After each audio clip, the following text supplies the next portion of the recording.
अब तक की कहानी में हम देखते हैं कि किमजिन और सिंगजून एक बिजनेस ट्रिप पर निकल चुके होते हैं। लंच के लिए वे एक रेस्टोरेंट में जाते हैं, लेकिन किमजिन को वहां का खाना बहुत महंगा लगता है। वह सिंगजून से कहती है कि उन्हें कहीं और जाकर लंच करना चाहिए था। सिंगजून उसे आश्वस्त करता है कि वह बिल चुका देगा, लेकिन जब सिंगजून बिल पे करने जाता है तब उसे पता चलता है कि वह अपना वॉलेट घर भूल आया है। फिर वह किमजिन से बिल चुकाने को कहता है। किमजिन के पास पैसे तो होते हैं, लेकिन $50 कम होते हैं। इस पर रेस्टोरेंट की मालकिन नाराज हो जाती है और कहती है कि अगर उन्होंने पैसे नहीं दिए तो वह पुलिस को बुला लेगी। सिंगजून जल्दी से हंसूल को फोन करता है और पूछता है कि वह कहां है। हंसूल बताती है कि वह गलती से गलत लोकेशन पर चली गई है और आने में देर लगेगी।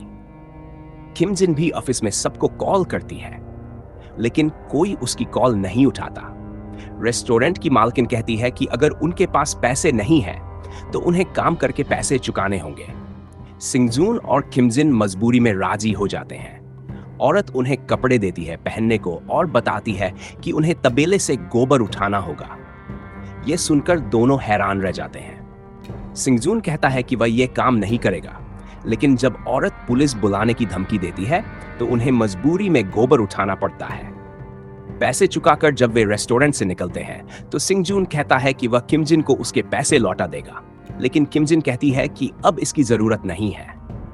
उधर हंसूल और जुनवू एक रेस्टोरेंट में खाना खाने आए होते हैं। हंसूल जानबूझकर उसे वहां लाती है क्योंकि वह उसके साथ ज्यादा वक्त बिताना चाहती है ताकि उसे इम्प्रेस कर सके। इस बीच किमजिन और सिंगजून कांगवांडू शहर पहुंच जाते हैं। किमजिन समुद्र का खूबसूरत दृश्य देखकर बहुत खुश होती है और कहती है कि वे यहीं रुककर हंसूल और जुनवू का इंतजार करेंगे। उधर हारी सिंगजून को फोन करके उसे डिनर पर बुला रही होती है। वह कहती है कि वह बिजनेस ट्रिप पर कांगवांडू आया है। हारी पूछती है कि वह सियोल कब तक लौटेगा, लेकिन तभी किमजिन का कॉल आता है, जिससे वह सिंगजून की कॉल काट देती है। किमजिन हारी से कहती है कि उसे कुछ पैसों की जरूरत है और वह हारी से उसके अकाउंट में पैसे ट्रांसफर करने को कहती है। वह ये बता देती है कि वह सिंगजून के साथ बिजनेस ट्रिप पर आई हुई है। अब शाम हो जाती है और इनका बिजनेस से जुड़ा काम पूरा हो चुका होता है। सिंगजून कहता है कि अब काम पूरा हो गया है तो चलकर कुछ खा लेना चाहिए।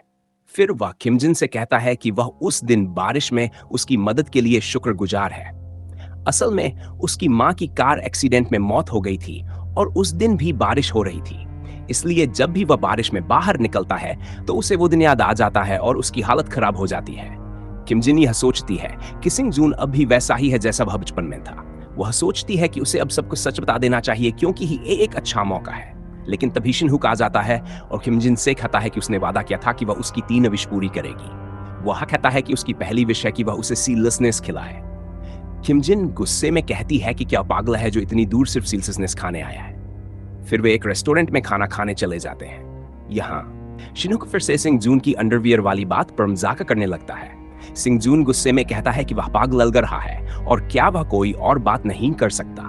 अगले सीन में किम ऑफिस में होती है और काफी खुश दिख रही होती है। क्यों? अब सिंगजून उससे ठीक से बात करता है। किम उसके ऑफिस में उसके लिए खानार खाती है। सिंगजून उसके इस व्यवहार का शुक्रिया करता है, जबकि पहले उसने कभी ऐसा नहीं कहा था। इस बात से किम बहुत खुश हो जाती है। फिर शिनहुक बिल पे करता है और किम उसके वॉलेट में एक डॉग की तस्वीर देखती है। वह पूछती है कि क्या वह किसी डॉग को पालता है। शिनहुक कहता है कि वह डॉग नहीं, उसकी छोटी बहन थी जो अब इस दुनिया में नहीं है। यह सुनकर किम सोच में पड़ जाती है और पूछती है कि क्या वही कुटिया थी जिसकी वो बात कर रहा था। फिर वह गुस्से में कहती है कि क्या वह उसे डॉग समझ रहा था। शिनहुक कहता है कि उसे गलतफहमी हुई है। इस बात पर किम उसे मारने लगती है और कहती है कि वह बहुत बुरा है। फिर किम कहती है कि उसने तो उसकी बहन को माफी भी मांगी थी और उसके साथ एक बहन की तरह अच्छे से रहना चाहती थी। किम गुस्से में कहती है कि वह उससे अब कभी बात नहीं करेगी और वहां से चली जाती है। शिनहुक मुस्कुराकर कहता है कि अब उसे उसकी हरकतें भी पसंद आने लगी हैं और वह उसके पीछे चल पड़ता है। दूसरी तरफ सिंगजून हारी से मिलने आया होता है। हारी उससे कहती है कि वह अपनी फीलिंग्स बताना चाहती है और अचानक उसे किस कर लेती है। वहीं शिनहुक किम से माफी मांग रहा होता है। हारी और सिंगजून पास ही खड़े होते हैं। शिनहुक उन्हें किस करते हुए देख लेता है और हारी को पहचान भी लेता है। वह समझ जाता है कि ये वही लड़की है जिसके बारे में किम ने उसे बताया था। किम उसे पूछती है कि वह कहाँ देख रहा है, लेकिन शिनहुक उसे उन दोनों की तरफ देखने से रोक देता है और यहीं पर यह एपिसोड खत्म हो जाता है।